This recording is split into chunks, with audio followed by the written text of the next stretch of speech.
여러분, 로마서의 핵심은, 복음의 핵심은 이신칭의, 이신득의입니다. 기독교 교리의 가장 중심이라고도 할 수 있습니다. 오직 믿음으로 말미암아 살리라. 의인은 오직 믿음으로, 오직 믿음으로만 구원을 받는다는 것입니다. 다른 거, 구원받을 거 아무것도 없습니다. 우리의 자랑, 우리의 수고, 우리의 선행 다 구원받는, 그런 구원받을 수 있는 것이 아닙니다. 여러분은 구원받으셨습니까? 여러분 예수 믿고 구원받으셨습니까? 그러면 여러분은 죄인입니까? 의인입니까? 여러분, 우리는 모두 죽어 마땅할 죄인입니다. 이러한 고백이, 이러한 회개가 우리에게 있어야 됩니다. 우리 모두는 죄인이라는 이 고백, 이 회개가 우리를 하나님께로 고백 되돌아가게 하는 것입니다. 우리가 문제이고 내가 문제입니다. 오늘 말씀의 주제를 저는 우리가 문제이고 내가 문제입니다 라고 정해봤습니다. 저와 우리에게는 먼저 이러한 고백이 먼저 있어야 됩니다. 이러한 회개가 있어야지 우리는 구원에 이를 수 있는 겁니다. 우리가 죄를 깨달아야 돼요. 우리가 죄인이라는 것을 깨달아야지 우리에게 회개가 일어나는 겁니다. 내가 죄인이 아닌데 내가 왜 회개를 합니까? 그렇죠. 내가 죄인이라는 것을 깨달아야지 회개가 있고요. 반드시 회개를 해야지 구원이 있는 겁니다. 회개와 고백이 구원의 전제 조건이 되는 거예요. 구원을 받기 위해서는 반드시 회개가 있어야 됩니다. 죄에 대한 고백이 있어야 돼요. 네. 나는 죄인이 아닌데 내가 회개다 하지 않는데 구원이 절대 결코 있을 수 없습니다. 고백과 회개가 있어야지 반드시 우리는 구원을 얻을 수 있는 것입니다. 오늘 바울은 이 본문을 통해서 우리 모든 사람들의 그 황폐한 마음, 그 황폐한 모습을 아주 과감하게 폭로하고 있습니다. 모든 인간은 아주 참혹할 정도로 부패하고 타락했다는 겁니다. 이것이 바로 기독교 교리에서 말하는 전적 타락 교리입니다. 전적으로 타락했다는 거예요. 뒤에 나오겠지만 목구멍, 입, 눈, 입술, 발, 우리 신체 모든 것이 전부 다 타락했다는 거예요. 이게 전적 타락이에요. 이 전적 타락을 구원에 이르게 하기 위해서는 비극적인 희생이 필요합니다. 그래서 예수 그리스도께서 우리의 구원을 위해서 이 땅에 오셨고 십자가에 참혹한, 십자가에 굳이 죽지 않아도 되실 분이 십자가 희생이 되셔서 우리를 구원해 주신 겁니다. 자, 그런데 우리들은 어떤 생각을 가지고 삽니까? 나는 완벽하지는 않지만 죄인이라고 인정하는 건 싫어합니다. 거기에다가 특히 내가 완벽하게 실수하고 오류가 있다는 것을 인정하지 않은 사람은 정말 대단히 교만한 사람이에요. 그리고 그것을 완벽하게 또 부인하는 사람은 이 세상에서 가장 완벽한 거짓말쟁이입니다. 그리고 모든 사람은 모르는 것이 많다는 것은 인정을 해요. 하지만 내가 영적이고 지적인, 영적으로 지각이 전혀 나는 없다라는 것은 또 인정하는 것을 싫어합니다. 그리고 모든 사람은 하나님으로부터 도망을 가고 있다고 인정을 합니다. 하지만 가끔 필요할 때는 나도 하나님을 찾는다. 이렇게 가장을 합니다. 우리는 이 시간 우리의 타락하고 부패한 우리의 모습을 벗어 던져버려야 합니다. 우리가 죄인이라고 인정하기 싫으면 나는 죄인이 아니다. 나는 인정하기 싫으면 하나님의 은혜를 받을 수가 없습니다. 암에 걸린 암 환자가 내가 암 환자라고 인정하기 전에는 결코 유명한 의사, 명의를 찾아가지 않습니다.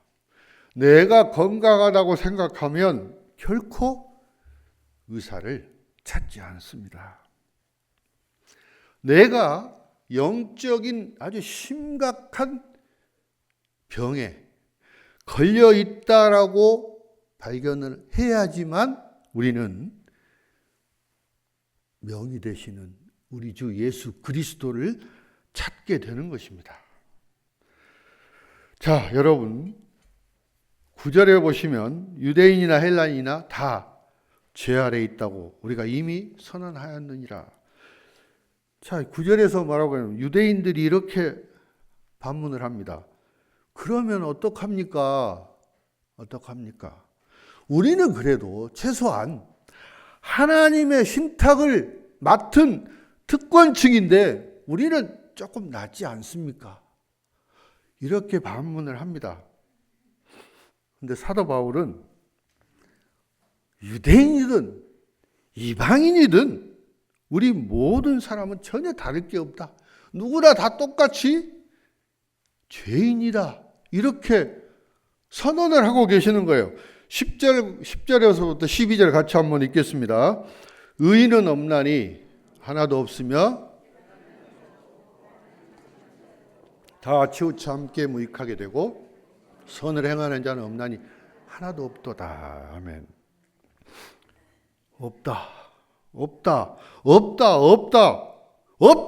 없다니까? 이렇게 계속 아니라고 하는데요. 근데 아까 9절에서도 유대인이나 헬라인이나 다 죄 아래에 있다고 어떻게 했어요? 이미 선언을 했어요. 그러니까 유대인이나 이방인이나 모든 사람은 이미 죄인이라고 우리는 확정 판결을 받은 것입니다. 이미 선언을 했어요. 근데 왜 아니라고 부인을 하는 겁니까? 많은 사람은 이 전적 타락이라는 개념을 왜곡하기를 원해요. 나는 전적으로 타락되지 않았다. 나는 좋은 죄인이다. 좋은 죄인이라고 생각을 합니다. 나는 완벽하지 않아. 하지만 나도 잘못한 건 나도 알아. 그렇지만 나는 살인자가 아니야. 나는 테러리스트가 아니야. 나는 미성년자 성폭행범, 성추행범이 아니야. 그래서 나는 그나마 괜찮은 거야. 그러니까 나는 죄인이지만 아주 좋은 죄인이야. 이렇게 생각을 하는 겁니다. 좋은 죄인이라고 생각하는 사람들에게 복음을 전하는 것이 너무너무 어렵습니다. 본인이 좋은 죄인이라고 생각하는 사람, 복음이 들어가질 않아요. 그래서 오늘 본문은 죄 얘기만 하고 있는데요. 이 본문에 대해서 이 목사님들이 설교를 많이 꺼려 하신다고 해요. 왜? 죄에 대해서 자꾸 들춰내고 얘기해야 되니까 아니라고 얘기하니까 싫어하는 거죠. 그래서 그런 좋은 죄인이라고 생각한 사람들은 교회도 잘 나옵니다. 교회 출석도 참 잘해요. 교회 헌금 생활도 참 잘합니다. 선교회에 가입해서 또 봉사활동도 열심히 합니다. 그리고 그 가족들이 뭐 대대로 그냥 이 교회에서 오랫동안 교회 구성원으로 많은 역할을 합니다. 네, 그런 교인이 죄를 얘기하니까 이렇게 목사님을 협박을 합니다. 목사님, 도대체 당신은 누구시길래 나를 죄인이라고 부릅니까? 계속 그렇게 하시면 목사님 해고당할 겁니다. 이렇게 협박까지 한다는 거예요. 저는 계란찜을 참 좋아합니다. 뚝배기에다 계란찜을 하는데요. 계란이 몇 개 있어야 되고요. 거기에 또 소금도 있어야 되고 설탕, 통깨도 있어야 되고 대파도 있어야 되고 뭐 참기름, 또 물도 있어야 되죠. 자, 계란찜을 만들려고 하는데 냉장고에서 계란을 몇 개 꺼내야 되겠죠. 꺼냈는데 한 개가 약간 상했어요. 그래서 신선한 걸 찾아보니까 이제 더 이상 없습니다. 그래서 이게 조금 상했지만 다른 신선한 계란들하고 같이 섞으면 괜찮겠지 하고 계란찜을 만들었어요. 만들었는데 이상한 냄새가 막 쾌쾌한 냄새가 나는 거예요. 네. 그 많은 계란 몇 개 중에 하나가 조금 상했는데 이거 넣으면 그냥 다 좋아지겠지. 이렇게 생각하고 했는데 냄새가 나서 못 먹게 돼. 그거 먹어야 될까요? 안 됩니다. 먹으면 안 되겠죠. 그죠? 네, 먹으면 안 됩니다. 자신이 죄인이라는 사실을 부인하지는 않지만 자신의 죄가 자신을 정죄하기에는 그렇게 충분하다고 생각을 하지 않아요. 계란 하나 정도 상한 것이 다른 거 다 괜찮은데 이게 얼마나 뭐 영향을 미치겠냐는 거죠. 그러나 어떠한 죄도 하나님께서는 결코 용납하지 않으십니다, 여러분. 3장 9절에 유대인들은 이방인들보다 나을 것이 없다.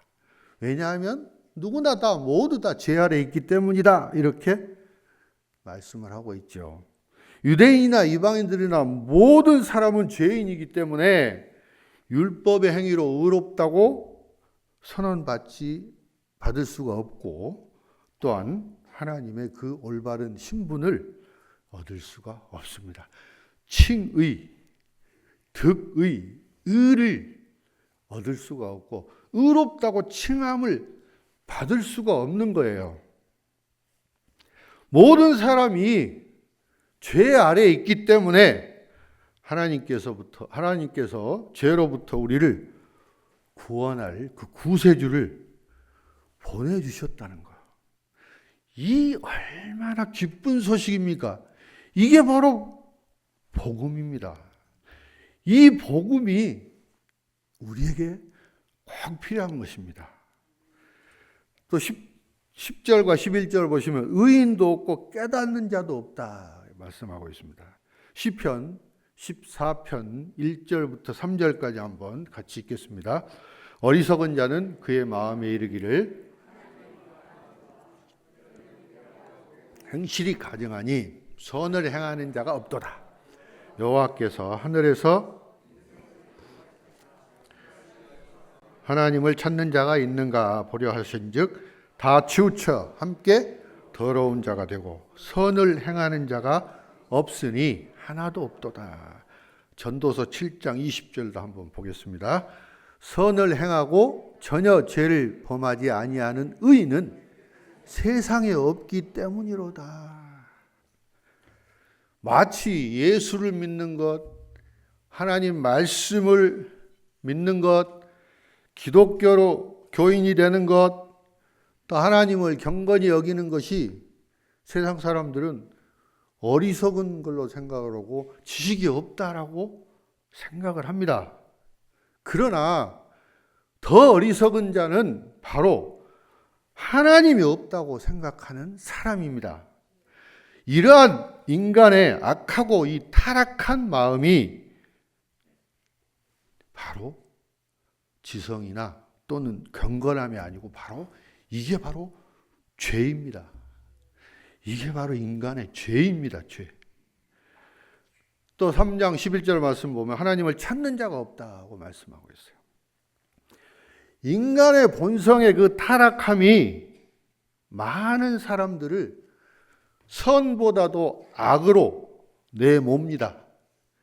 우리는 선한 일을 행하는 데는 굉장히 망설이고 더딥니다.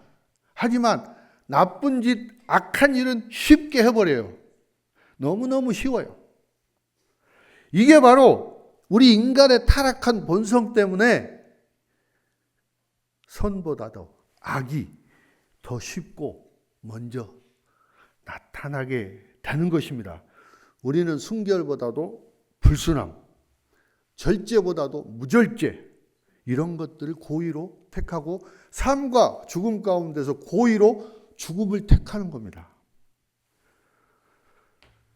자, 하늘나라와 영생에 대한 그 소망을 이런 사람들은 거부하고 세상의 쾌락이나 또 세상의 그 이득만을 챙기기에 바쁩니다. 그들은 생수의 샘을 거부하고 물을 담을 수 없는 터진 웅덩이를 스스로 선택을 하고 있는 것입니다. 자, 남편이 알코올 중독자입니다.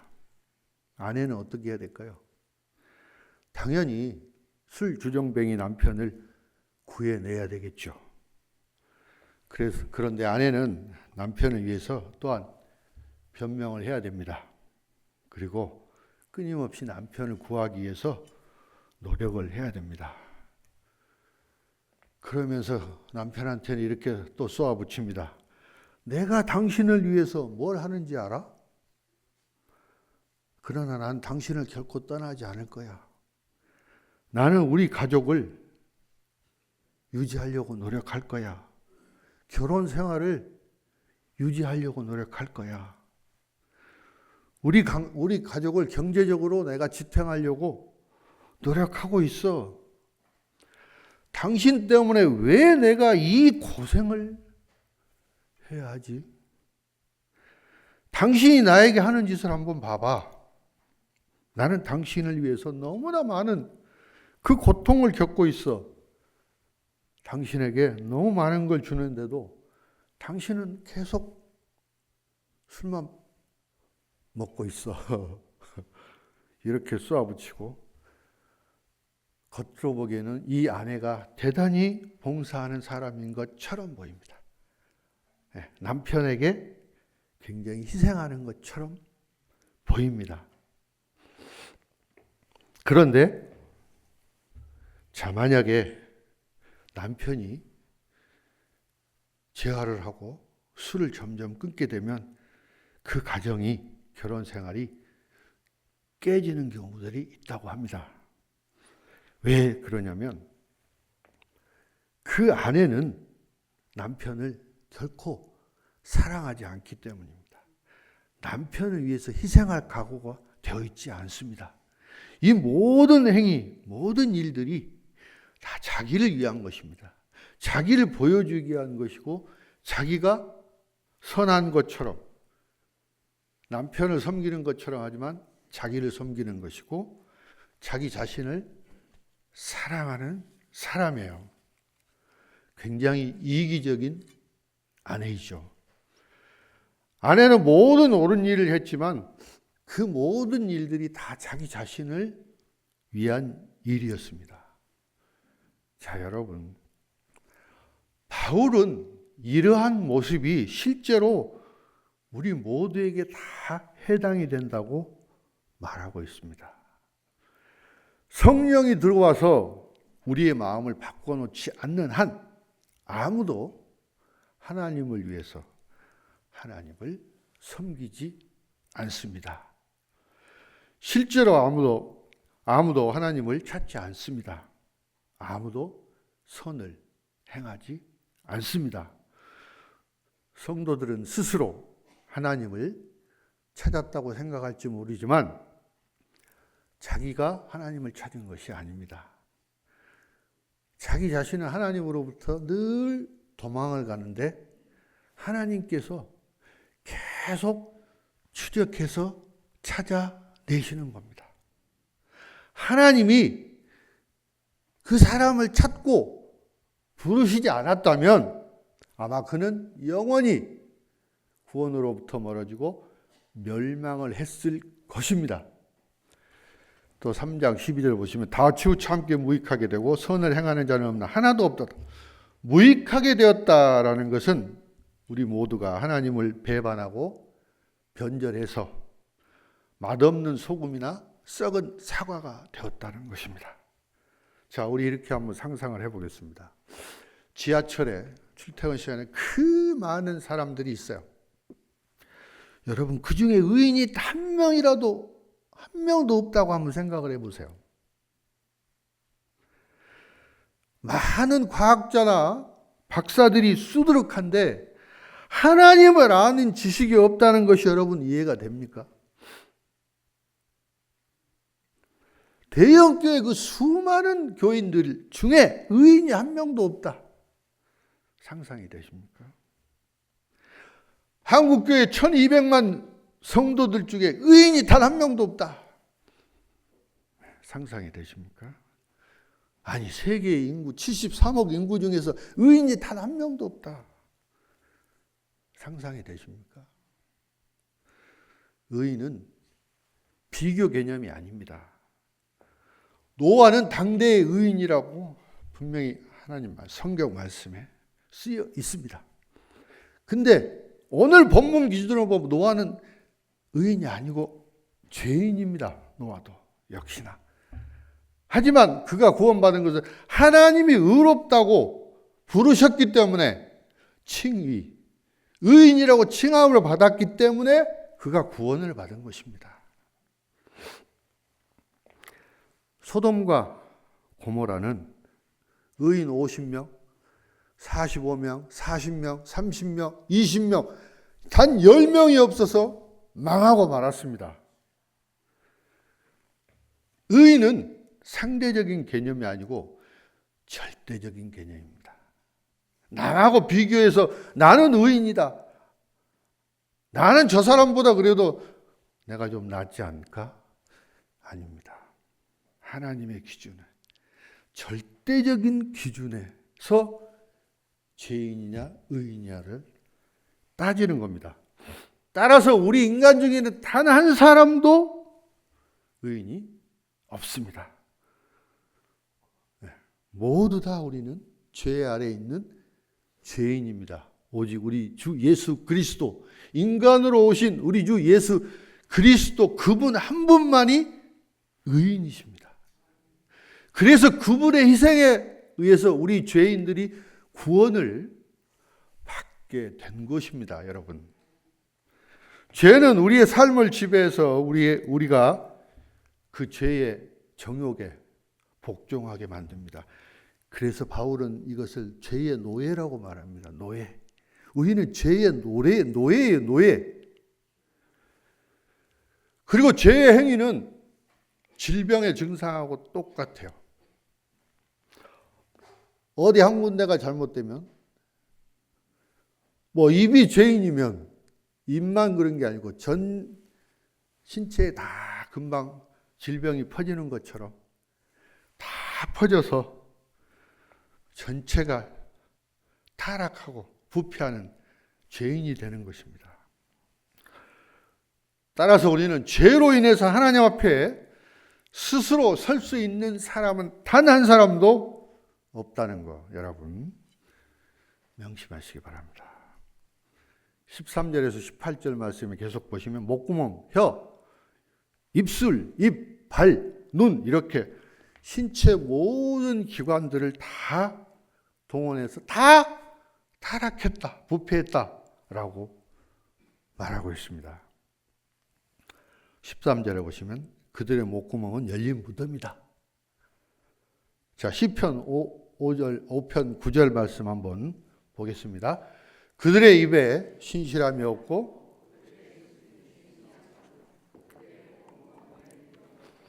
그들의 혀로는 아첨 하나이다. 입만 벌리면 썩고 부패한 냄새가 막 풍겨 나오는 거예요. 목구멍에서 그냥 시체의 악취가 막 품어져 나옵니다. 이것은 하나님도 감당하시기 어려우실 거예요. 아마 힘들 겁니다. 그 사람의 입에서 나오는 것은 그 사람이 어떤 사람인지 이걸 너무나 잘 보여줘요. 그 사람 인격이 도대체 어떤지를 잘 보여줍니다. 그 사람 입에서 나온 것만 보면 우리는 그 말만 들어도 이 사람이 어떤 사람이 인격이 어떻구나 금방 알 수 있어요. 아마 여러분은 더 잘하실 겁니다. 왜? 오랜 경험 때문에 아마 더 잘하실 거예요. 저도 압니다. 몇 번 대화해보고 얘기해보면 이 사람이 어떤 품성을 가졌고 어떤 인격을 가졌다는 거 저도 짐작은 합니다. 단지 얘기를 안 할 뿐이에요. 다. 이 모든 악한 것들이 사람에게서 나옵니다. 그래서 거기에 가까이 가는 사람들에게 전부 물들이고 더럽힙니다. 자, 야고보서 3장 8절 말씀 한번 보겠습니다. 혀는 능히 길들일 사람이 없나니 쉬지 아니하는 악이요 죽이는 독이 가득한 것이라. 아무도 우리 혀를 길들일 수는 없습니다. 네, 우리 혀로는 쉬지 않고 악이 나오고 막 치명적인 막 독이 막 가득합니다. 품어져 나옵니다. 악한 자의 혀는 막 계속 속입니다. 사람들 속여 거짓말하고 막 때로는 가문이설을 통해서 사람을 속이고 그 이익을 취하기 위해서 사람들에게 가문이설, 칭찬도 하고 좋은 말도 하고 합니다. 다윗은 목구멍이 열린 무덤이라고 말씀을 하고 사람의 입술과 입에서 나오는 그 악의적인 그 말과 이 저주 이런 것들이 다른 사람들을 파괴한다고, 다른 사람도 망하게 한다고, 물들게 한다고 분명히 말씀하고 있어요. 무덤에서 나온 것들은 다 썩고 더럽고 부패한 것입니다. 무덤에서 나온 것들은 의식적으로 다 더러운 것입니다. 입술에서 나오는 그 말의 효과가 죽음과 부패와 그 무덤에서 나온 것과 같다라는 거예요. 바울은 혀를 기만의 근원이라고 얘기하고 있습니다. 기만은 아첨한다는 거, 아첨. 속인다는 거죠. 부정한 말을 한다는 것입니다. 그래서 바울은 목에서 혀로 입술을 통해서 입술 아래에 아주 치명적인 독사의 독이, 여러분 독사 아시잖아요. 물면 바로 그냥 이에서 독이 품어져 나오지 않습니까? 사악한 자의 입에서 나오는 말은 아주 재빨리 독을 품어내고 사람들을 즉사하게 만듭니다. 죽여버립니다. 만약에 여러분 제가 뱀이 가득 들어있는 뱀 주머니를 가지고 있다가 조금 화가 난다고 해서 사람들과 아이들이 있는 곳에 뱀을 풀었다고 생각을 해보세요. 그리고 나서 생각해보니까 아이고 내가 이거 잘못했구나, 아이고 이 미련한 짓을 했구나, 미쳤구나 내가 막 그러면서 뱀을 다시 잡아서 쓸어 담으려고 다 잡아서 담아 넣을 수 있어요? 안 되죠. 뱀을 풀어놓은 건 내가 할 수 있는 힘이지만 그 풀어놓은 뱀들을 다 잡아서 넣을 수 있는 건 내가 할 수 있는 내 힘이 아니고 내 몫이 아닙니다. 사람의 입도 똑같이 뱀 주머니와 똑같다는 거예요. 그것을 여는 건 내가 할 수 있지만 그 품어져 나온 것들을 다시 주워 담는 건 내가 할 수 없다는 겁니다. 없다는 거예요. 그리고 하나님 앞에 스스로 설 수 있는 사람은 아무도 없다고 또 바울은 말씀하고 있습니다. 왜냐하면 폭력이 그를 지배하고 있기 때문에, 평화의 길을 그는 알지 못하기 때문이다라고 말씀을 하고 있어요. 왜 그러냐면, 왜 평화의 길을 모르고 그는 폭력에 휩싸여 있냐면 하나님을 두려워하지 않기 때문에 그렇습니다. 하나님을 두려워하지 않기 때문에 죄악에서 헤어나지를 못하는 거예요. 회개하지 않습니다. 내 죄를 깨닫지를 못하는 거예요. 네. 상대적인 기준으로는 절대 깨닫지 못하는 겁니다. 유엔이라는 국제기구가 있습니다. 유엔에서 추구하는 것이 바로 평화입니다. 평화, 피스, 평화죠. 근데 유엔이 하는 일들 중에 모든 게 다 평화롭습니까? 그건 아닌 것 같아요. 때로는 마찰, 전쟁, 여러 가지 문제, 혼란, 유혈 사태, 막 각종 이런 사태, 사건들이 많이 발생이 돼요.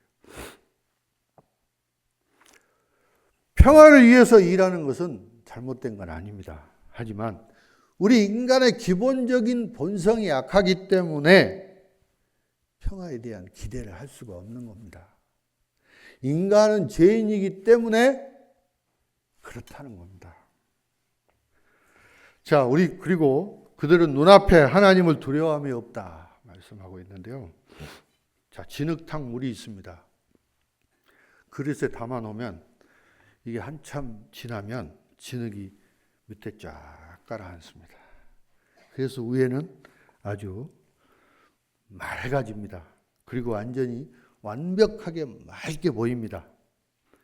그런데 이거를 약간만 움직여도 어떻게 돼요?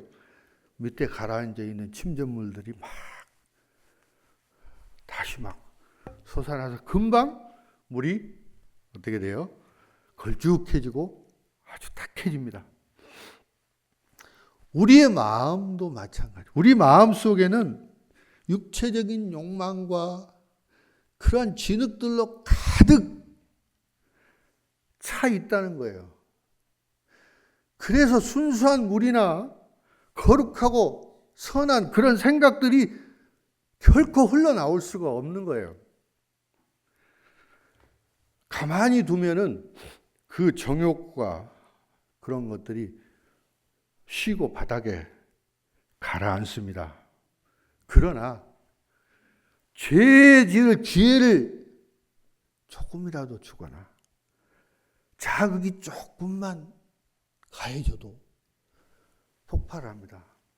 내 마음 속에 있는 그 진흙, 정욕 이런 것들이 솟아나요. 왜냐하면 우리 눈앞에는 하나님에 대한 두려움이 없기 때문에 그렇습니다. 하나님을 경외하지 않기 때문에 그렇습니다. 하나님에 대해서 무관심하기 때문에 그렇습니다. 하나님을 믿는다고 말을 하지만 하나님이 존재하지 않는 것처럼 우리는 행동을 하기 때문에 그렇습니다. 하나님에 대한 경외심이 없습니다. 율법에 대한 경외심이 없습니다. 하나님의 진노에 대해서도 두려움이 없습니다. 하나님의 자녀인데도 전혀 두려움이 없어요. 우리의 마음과 양심이 타들어가고 완전히 둔해져 버린 거예요. 우리의 마음과 양심에 하나님에 대한 두려움이 없다면 우리는 악을 일삼게 되고 우리의 정욕대로 우리의 생각대로 유혹에 절대로 저항할 힘이 아무것도 없습니다. 하나님을 두려워하는 것이 지혜의 근본이다. 지혜의 시작이다. 악에서 떠날 수 있는 찬스다. 기회다라는 것을 우리는 깨달아야 합니다. 자, 사도 바울은 의인은 없다라고 선언을 합니다. 그러나 우리는 어떻게 해요? 아니에요, 아니야, 있다고, 내가 있다고. 이렇게 반발하죠. 어떻게 해서든 어떤 구실과 핑계나 어떤 것 변명을 늘어놓으면서 빠져나갈 구멍을 찾는 그 궁리만 합니다. 이러한 타락한 본성을 가진 것이 바로 우리 인간입니다. 바로 우리고 바로 접니다. 자, 그러면 우리 인간이 이런 죄악으로 인해서 우리는 완전히 죽고 멸망해야 됩니까? 그렇지 않습니다. 살 수 있는 방법이 딱 한 가지 있습니다.